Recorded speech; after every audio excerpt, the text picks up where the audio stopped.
Hello and welcome back to A Few Bits of News. I'm TV Sliver, and today we're going over a few bits of news from the gaming industry and adjacent areas over the past week. Before we get started, I'd like to take the time to introduce a new member to the team, MidnightAyaChan. She has taken up an intern as secondary writer on the scripts for these videos, giving Krem a little bit of a break in covering content. I think E3 and Summer Games Fest broke him a little. Krem will still be overseeing most of the script work, but Aya is on hand to take over in case we need to give Krem a padded cell or something for a few days. For now, let's welcome Aya into the madness.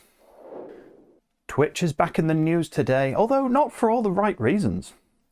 Starting off on a positive note, on August 9th, the streaming giant went to Twitter to announce their new policy for handling suspensions.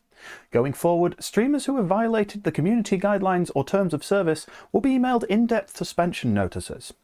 The tweets posted to the Twitch support account read, "As of today, enforcement notifications sent to suspended users will include the name of the content and the date of the violation to ensure they have better clarity about what content is being actioned on."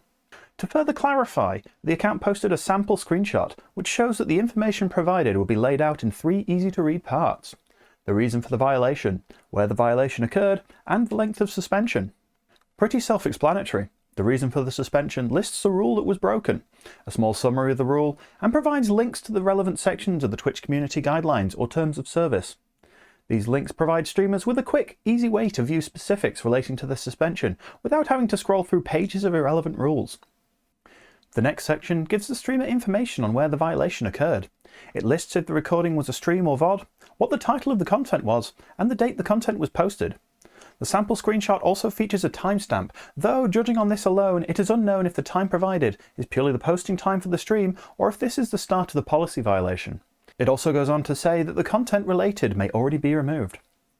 The final part of the notification is suspension length, ranging from 1 to 30 days. Streamers who receive a more permanent suspension will have their length listed as indefinite.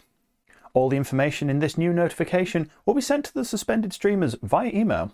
Although this is a positive step towards transparency between the platform and its streamers, the announcement was partially overshadowed. Trending on the same day, Twitch streamers and viewers alike flocked to Twitter under the #TwitchDoBetter hashtag to share stories and lament against the harassment campaigns, follow-botting and hate raids currently plaguing marginalised creators.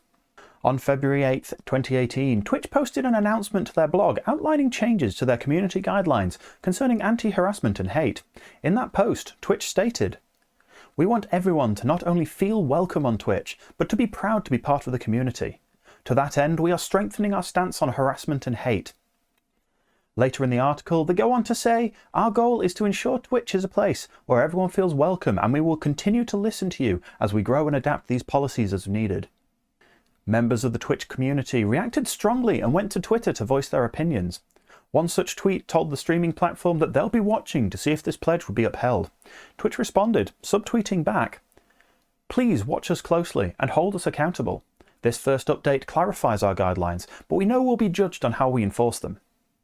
In the same tweet, Twitch went on to state that there would be more communication on this subject in the future. Fast forward to the present and the #TwitchDoBetter hashtag was born. #TwitchDoBetter is the brainchild of streamer Wreck-It Raven, who emailed with Kotaku for their Tuesday article. On the subject, Wreck-It Raven stated, "It's so heartbreaking to see all the stories of marginalised people on the platform being attacked for something outside of their control, like their skin colour, gender identity, sexual preference or otherwise. We shouldn't have to feel fear to press go live." Several other streamers emailed with Kotaku for their article, criticising the platform's moderation tools, content filters and speculated on areas of improvement. On Wednesday the 11th, the hashtag did its job. Twitch responded officially on Twitter, writing a long thread addressing the movement and stating, "We've seen a lot of conversations about botting, hate raids and other forms of harassment targeting marginalised creators. You're asking us to do better, and we know we need to do more to address these issues. That includes an open and ongoing dialogue about creator safety.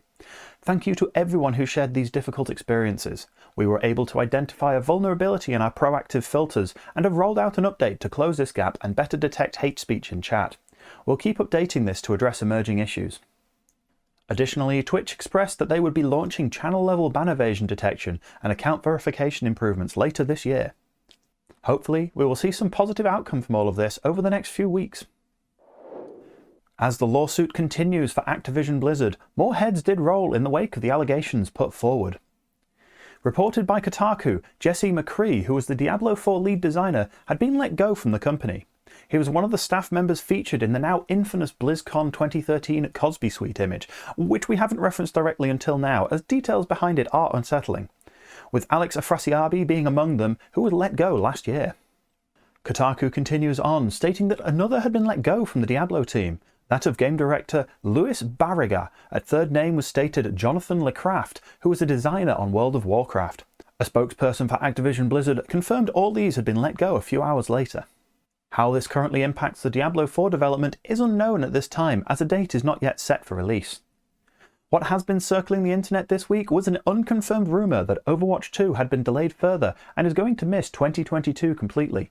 The source of this rumour was a tweet by partnered streamer Metro, claiming to have heard from multiple sources that the development was going to be longer than expected, but hoped to be false. Some smaller outlets and YouTubers ran with this as true, although nothing official has been stated.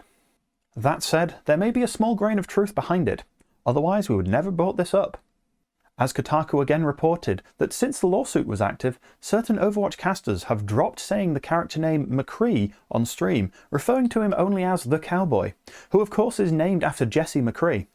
Kotaku extended this to fans, demanding the character be renamed or removed from the game, similar to when Afrasiabi's characters and items were removed from World of Warcraft after protest, which we covered in this video. To do this change, all voice lines referencing his name would need to be re-recorded, and all text in-game changed to match, at minimum. If the character was just to be renamed, it's still no small task, and if the character was removed completely, then the game would be impacted drastically. Further news to impact Overwatch was more sponsor dropouts. Wowhead reported, using esports.gg as its source, that both Kellogg Company, namely that of its Cheez-It and Pringles partnership programs, and IBM had their branding removed from the Overwatch site and advertisements suspended related to the product. Kellogg Company was the only one to release a statement to Polygon, stating they would not be moving forward on any plans this year. This added to the list of State Farm and T-Mobile officially dropping, and Coca-Cola reviewing their partnership, while still having their branding featured alongside TeamSpeak and Xfinity, being the three remaining attached to the brand. A little bit of news mildly hot off the press. Long-running podcast The Instance posted up on their Twitter feed an email from Logitech Blue in which it stated they ended their commercial relationship with Activision-Blizzard due to the current state of the company, but will continue to support the community and staff affected by what's happened. Logitech also requested their supported content creators to remove the Yeti Cross World of Warcraft edition and associated assets from view, and directed them to promote more generic Blue assets going forward. The Instance was started in January 2006 as a World of Warcraft exclusive podcast, and was one of the lead podcasts of its type at the time. The cast announced on July 9th that it would be ending that 15-year streak, diversifying their content, citing lack of content to cover, and their community talking more about other games outside the Warcraft circle. It was time to expand their view. If only they knew what was coming the following weeks, they timed it perfectly. If the Blizzard stuff over the past few weeks was enough to anger you, and you're a Power Rangers fan, this may tip you over the edge.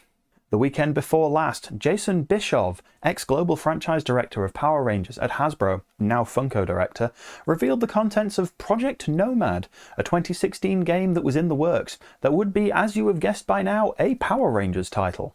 In a series of tweets, Jason showed off concepts of an open-world co-op game, stating the game would have been Arkham-like, or at least like Gotham Knights, 5 years before that game was pitched.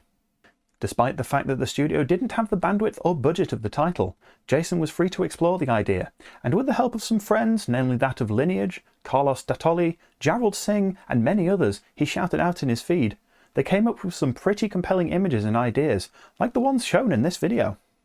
Sadly, due to major business shifts, the project never left the concept stage, but with the recent popularity spike in the Boom comic series and the semi-successful fighting game in Battle for the Grid, perhaps Jason hopes to spark interest again in the idea. I know certain members of the community would certainly welcome this. Calling all Pokemon fans, especially those who have been waiting on bated breath for news of the upcoming releases.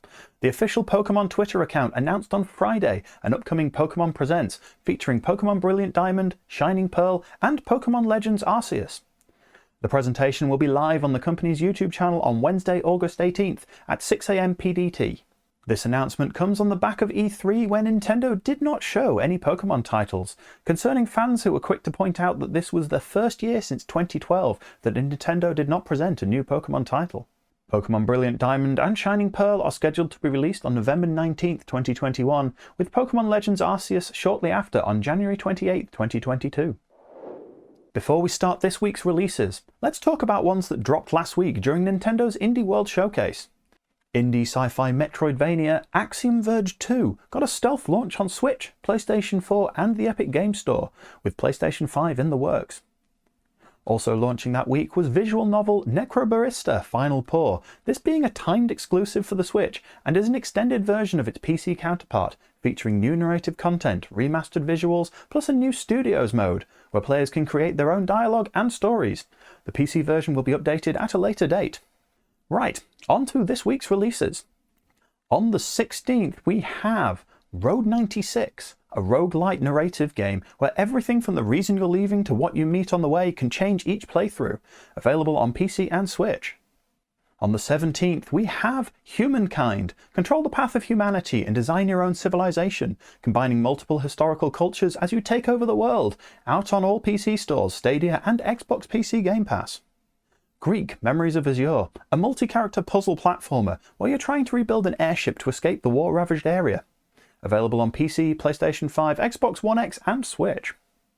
Marvel's Avengers Black Panther, the War for Wakanda DLC, the latest DLC featuring Black Panther, adding more than 25 hours of single-player content, as well as more multiplayer features. Available on PC, PlayStation, Xbox and Stadia. And on the 18th we have Hell Architect, an Oxygen Not Included-like game set in hell of all places. Build and manage your own hell and create the underworld of your desire. Available on Steam. And on the 19th we have Rims Racing, the first motorbike simulation that combines a realistic racing challenge with engineering and mechanics. Available on PC, PlayStation, Xbox and Switch. 12 Minutes, an interactive thriller about a man trapped in a time loop, featuring voice acting from James McAvoy, Daisy Ridley and William Dafoe. Available on PC, Xbox One X and Xbox One. And The Veil, Shadow of the Crown, an interactive audio novel featuring sound-based combat in a fantasy setting. Available on PC and Xbox One. On the 20th we have Ghost of Tsushima Director's Cut, featuring multiple quality of life updates as well as PS5 exclusive graphics and new maps and missions. Available on PlayStation 5 and 4. And Madden NFL 22, the latest incarnation of Madden's American football game, available on PC, PlayStation, Xbox and Switch.